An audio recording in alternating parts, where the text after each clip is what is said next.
Okay, today is June 2nd. Turkey season is just over a couple days ago. Had a good season. Killed one bird. Had one other opportunity. Never filled the second tag. I was bound and determined to do it with a ghillie suit, and it just didn't work out. But there's my beard. It's a nice bird. It's 20 pounds on the nose. Almost a 10-inch beard. About 1.125 spurs. I got allergies bad today, so you're gonna have to bear with me here. But we are gonna clean a skull today. My Kansas 2021 or 2020 skull from last year, and this is it. It's pretty nasty.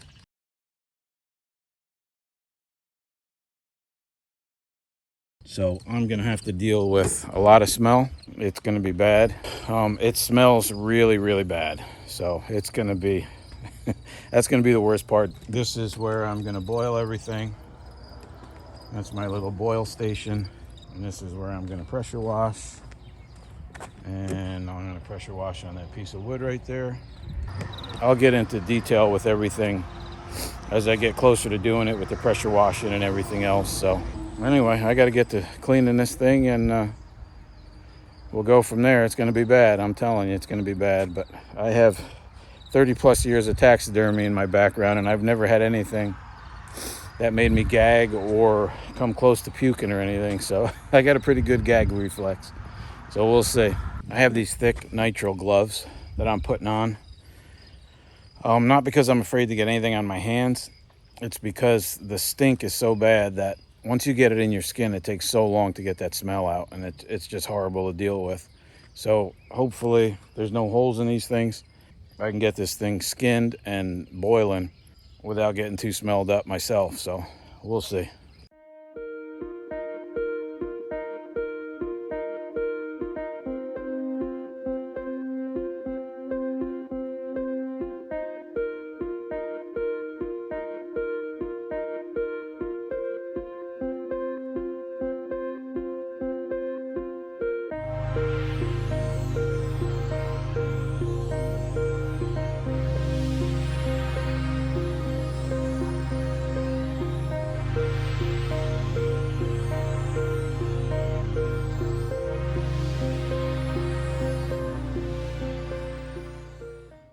All right, I made it through that. That was horrible. But as you can see, it's nasty. The flies love it, because usually anything that's nasty, the flies love even more. There's the skull, the bottom jaw, which I'll probably throw that in the boil too. So now what I'm going to do is I'm going to wrap the bases of the horn with some shrink wrap and tape them up. Now everything I pretty much learned about skulls, I learned from, he calls himself White Bone Creations. His name is Ryan, and he does a really good job with the skulls. I've learned a lot from him. I never did skulls till about 3 years ago, and pretty much everything I know about cleaning skulls is from him. So go over to White Bone Creations, give him a subscribe. He's a really good guy, makes great hunting videos and great how-to videos about anything with bone, really. Displaying them, unique mounts, cleaning them. Anyway, like I said, I'm gonna shrink wrap the bases of those and then electrical tape them. What you want to do here is shrink wrap this as tight as you can, and don't be afraid to go over top of the pedicle a little bit. It's all right to go down below it, because that water will slip right up in there, and as it boils and the hotter it gets, the more it travels and finds a way to get up in there. So don't be afraid to wrap it a bunch of times. Sometimes it can be hard to get down into the base down there with the shrink wrap. You gotta get creative and get it down in there. You can see there, you can see where it's overlapping right in there. I'm gonna make a couple passes in there, make sure I get it down in there real good. Pull it real tight.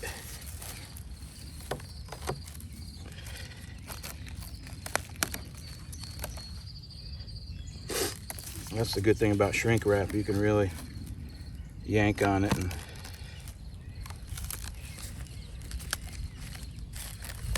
it won't rip most of the time. Unless you poke a hole in it, then it'll let go. But what do you think of this rack? Pretty cool, isn't it? Got a lot of character. Got a hole over here. This was my last day buck in the video. I'm gonna get on that soon. It'll be out this summer.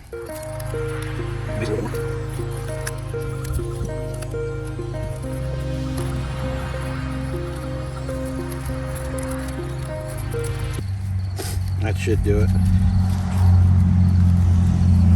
Now we take the just regular old black electrical tape.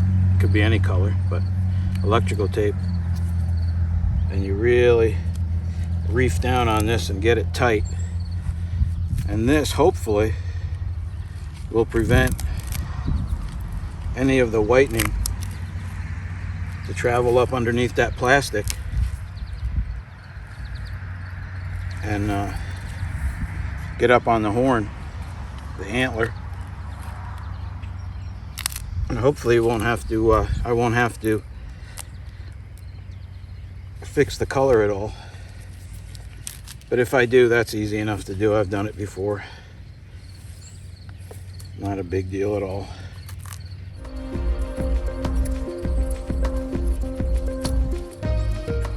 I'm just going to go back down. I have a tendency to overdo things. I'm probably overdoing this, but tape is cheap. And so is shrink wrap. The shrink wrap you could get, I got it at Home Depot. You get it at Lowe's. Probably any hardware store will carry it. But anyway, you get the idea. I'm going to do the same thing on the other antler. And we'll go from there. I do have to get one zip tie. And zip tie right up top here to hold the tape. As that gets hot, the adhesive gets loose. And I'm going to go get a zip tie and put that on there now.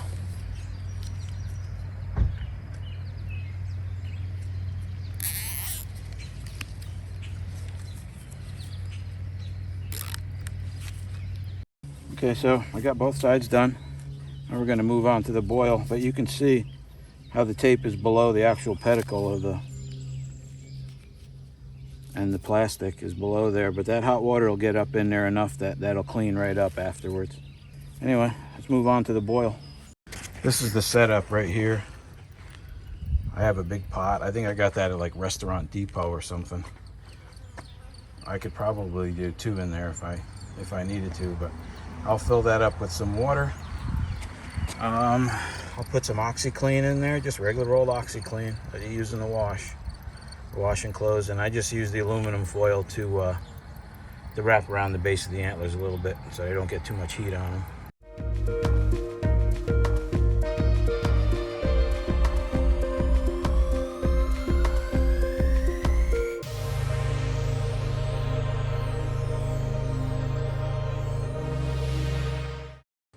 Okay, so I just changed my clothes. It's time to get busy with the pressure washer.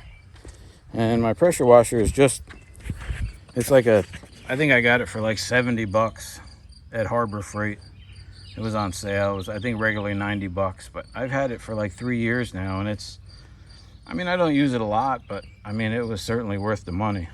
It's, I've cleaned, I don't know, probably 20 or so skulls with it now. And I do the cars, and whenever I need anything pressure washed. I just did the lawn furniture yesterday. This is kind of, it's gonna be kind of nasty. I put pants on and I got my muck boots on. And you know it's ready to start pressure washing when the skin splits on top. See the way it's peeling back there? That means it's ready to go.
right, since we have some red meat, you can see it here on there still. That's stuck on there pretty good.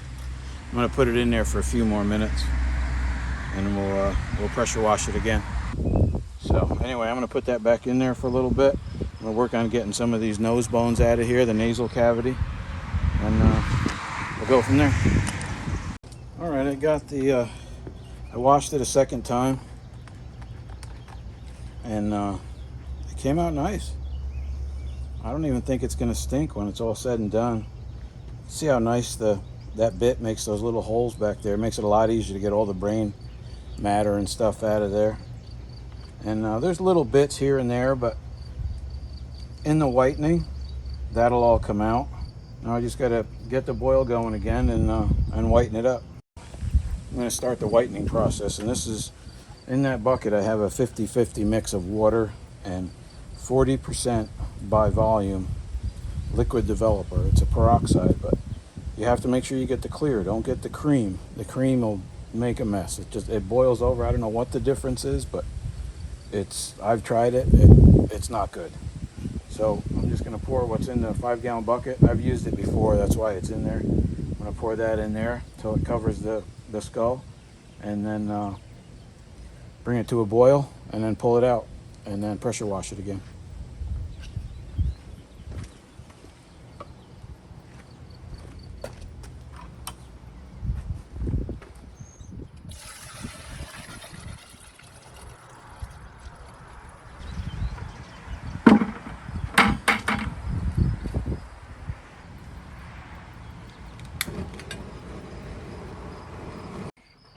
I'm just sitting here waiting for the whitening solution to boil, kind of reflecting on the hunt a little bit for that deer.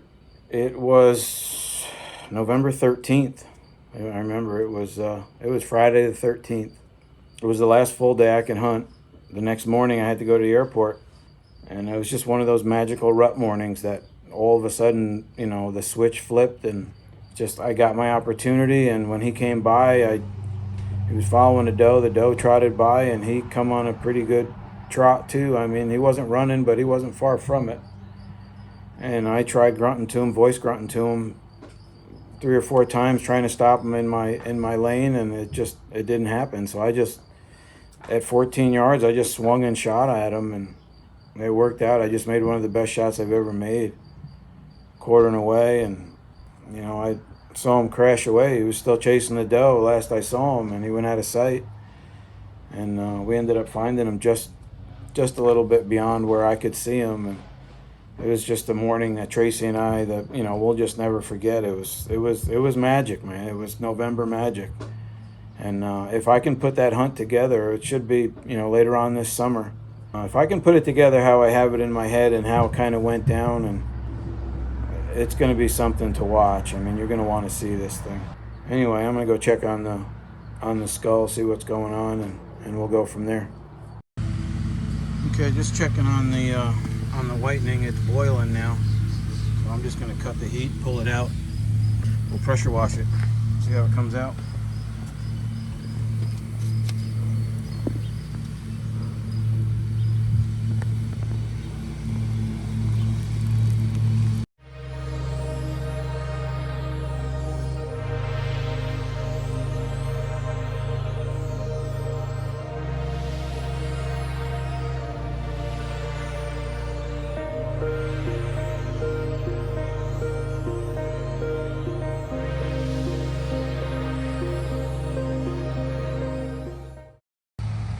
Well, there's the finished product. I mean, finished as of now, just out of the whitening and pressure washed. Took all the tape off. Everything's nice and clean.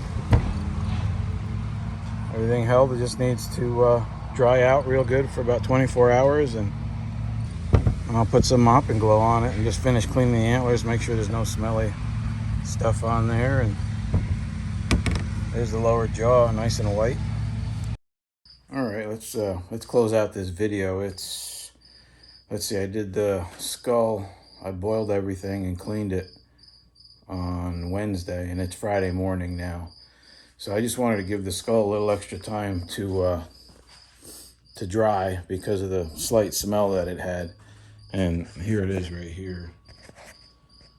I just wanted to make sure all the bone was as dry as it's gonna get, just because of that slight smell. And I mean, it came out really, really nice, colored up nice and white. The way to finish this up is just a regular old flooring mop and glow. I actually did the lower jaw yesterday, and you can see there's a little tiny bit of shine to it, but not much. But it leaves a little nice little scent on it, and you know, it just makes it look nice. It's just a nice way to finish it and seals everything up. And you know, if you were going to display this, especially with the skulls, it just wipes off real easy. The dust doesn't get in on the bone. So we're going to use that, and I just normally use just a foam brush but I'm going to use this brush as well, just to try to get in the brain cavity and all that, and try to get some mop and glow in there, which I normally is not a big concern, but just try to help seal it up and conceal some of that little bit of odor that it has.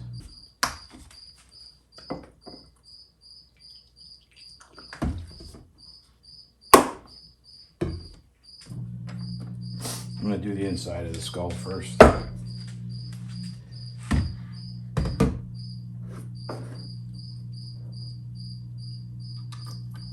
just going to try to work it inside that brain cavity, try to coat everything as much as I can. Like I said, I've never had this. I've never had to do this because I've never had one that smelled like this. But this one's a little different, so I'm just going to try to do all I can to conceal the odor. I think, actually, you know, the more it dries and the more it just sits and airs out, I think a lot of that'll dissipate anyway. Light coat on everything. I mean, it's going to drip and whatever, but it's no big deal. It's just mop and glow. Just trying to work it into every nook and cranny.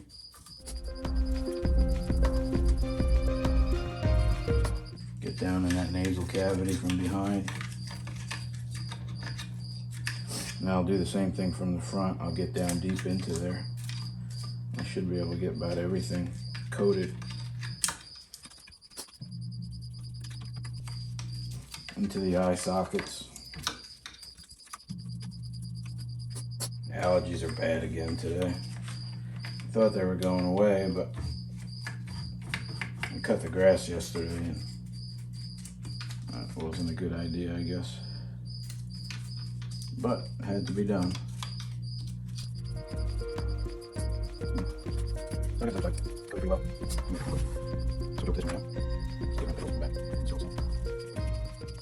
Just a nice light coat over top of everything.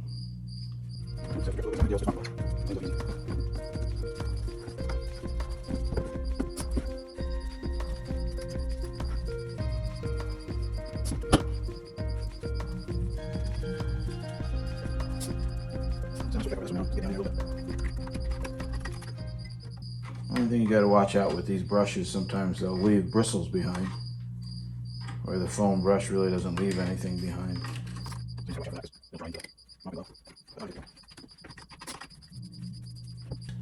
Alright, I'm just going to check, make sure there's no runs, and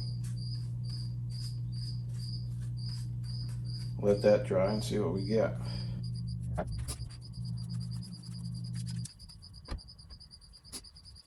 Like I said, it leaves a nice, I think it's got like a, I don't know what kind of smell it is. It's kind of lemony, I guess. Yeah, I see a picture of a lemon on there. And, you know, mop and glow you can get anywhere, any supermarket, anything like that. You can pick that stuff up. So I am just going to let that dry, and that's pretty much it. I mean, it's just going to leave it with a nice slight shine to it, and just seal up the bone real good. And that's it. Came out cool, man. I mean, I've done taxidermy for over 30 years, and I love doing it, and I love the result of it, but I've really come to love these European mounts mixed in with all my other mounts. But man, what a cool rack, huh? Bug hole. Had something here that grew. It broke out of there at the inside points. Anyway, if you have any questions, just comment below, and I hope this helped.